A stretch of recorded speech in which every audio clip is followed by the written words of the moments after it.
Hi అండి అందరికీ. నేను పుష్ప చేతులకు స్వాగతం. ఇప్పుడు మనం కజ్జాలం, మేమేమో కజ్జాలు అంటాం, ఇక్కడ కర్ణాటకలో కజ్జాయ అంటారు, కొందరు అరిసెలు అంటారు కదా. ఇప్పుడు అది చేసుకున్నాం మనం. 1/4 గ్లాసు నీళ్లు, ఈ గ్లాసుతో 3 గ్లాసులు బియ్యం వేసుకున్నాను. దానికి 3 గ్లాసులు బియ్యం కదా, ఇదే గ్లాసుతో 3 గ్లాసులు బియ్యము, 1/4 కన్నా కొంచెం ఎక్కువ ఉంది బెల్లం. ఇది ప్యూర్ బెల్లం అండి. దీంట్లో ఏమి ఉండదు, తీపి చాలా ఉంటుంది. అన్ని బెల్లాలలో చక్కెర మిక్స్ చేస్తారు కదా, దీంట్లో ప్యూర్ ఇది తీపి ఎక్కువ ఉంటుంది. అందుకు నేను కొంచెం తక్కువ వేసుకుంటాను, సరి లేకుండా. ఇదిగో బెల్లం కరిగించుకొని ఉందాము. ఇదేం వడగట్టే పని లేదండి, ఇది వడగట్టే పని లేదమ్మా. ఎందుకంటే దీంట్లో ఏమీ లేదు, అంత క్లీన్ గా ఉంటుంది. ఈ ఆర్గానిక్ బెల్లం తీపు చాలా ఉంటుంది మామూలు బెల్లం కన్నా ఇది.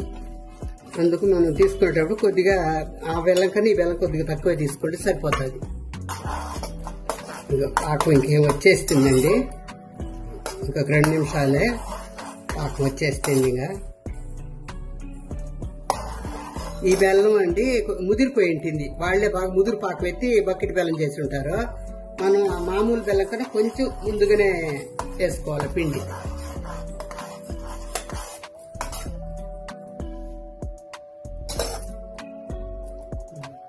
ఇంతే చాలు, మన చేతికి ఉండ రాబనిలే ఇది పాకము. ఇంతే చాలు, చూడండి వచ్చింది ఒక చోటకు, ఇంత చాలు. ఇదమ్మా నువ్వులు అప్పుడు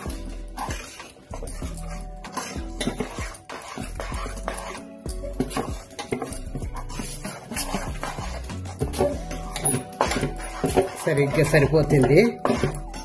3 గ్లాసులు బెల్లం, 1/4 గ్లాసు, 3 గ్లాసులు బియ్యము, 1/4 గ్లాసు బెల్లం. సరిగ్గా సరిపోయింది చూడండి. ఇదమ్మా కొద్దిగా నెయ్యి వేసుకున్నాం. మాకు ఇది ఇక్కడ బెంగళూరులో అంతా ఇట్లే వస్తుందమ్మా నెయ్యి, ఎల్లోగా. మేమే పసుపు గీసుకు ఏమీ లేదు ఇంట్లో. ఇది మీగడ ఎత్తుకొని పాలల్లో మీగడ పెట్టుండి వెన్న చేసి కాంచుకుంటాము. ఇది ఎల్లో కలర్ వస్తుంది, కొద్దిగా చూపిస్తారు, తెల్లగా ఉంటుంది. అయితే ఎందుకు మాకు ఇక్కడ అట్లా రాదు. నందినిది పాలు, ఇది అట్లే వస్తుంది మాకు. నందిని నెయ్యి తీసుకున్నా కూడా అట్లే ఉంటుంది కలర్ ఎల్లో. మేమేం పసుపు గీసుకు ఏమేసాను.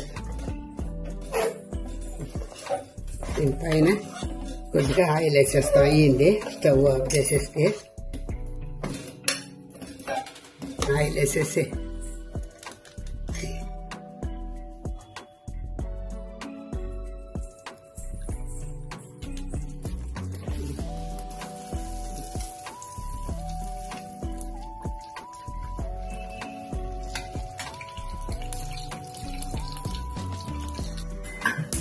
బాగా కరెక్ట్ గా వచ్చిందండి.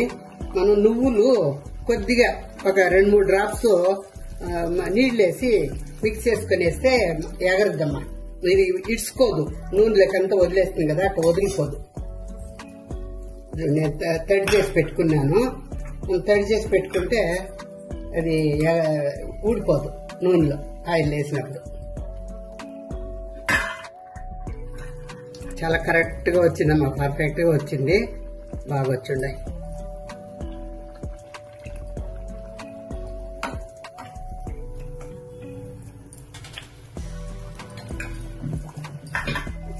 ఈ బెల్లం చేసుకునే వాళ్ళమ్మా, బకెట్ బెల్లం ఏ కంపెనీ అయినా ఓకే. మీరు కొద్దిగా మామూలు ఉండ రాకుండా పాకం కొంచెం పల్సగా ఉండేటప్పుడే మీరు తీసుకోండి, బాగా వస్తుంది ఇది బకెట్ బెల్లం. ఎందుకంటే ఇది వాళ్లే బాగా కాచేస్తుంటారు, మీకు బాగా ముదురు పెట్టేస్తుంటారు పాకాన్ని.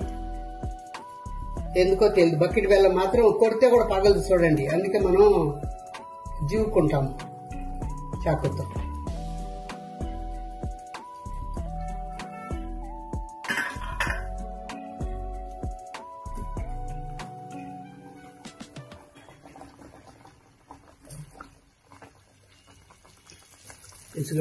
పిండి చేతికి పర్వాలేదమ్మా, బాగా వస్తాను పిండి.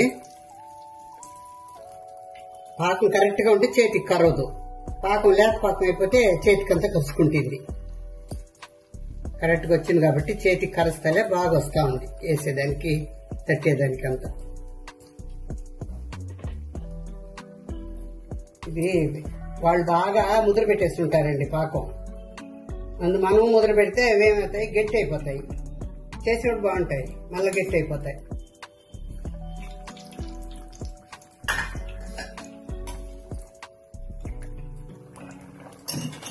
చూడండి అన్ని చాలా తీపి అయిపోతే కూడా ఎవరైనా షుగర్ ఉండేవాళ్ళు టోళ్ళు తినాలంటే కష్టం కదా, బెల్లం అయినా కానీ ఎక్కువ తీపి ఉంటే.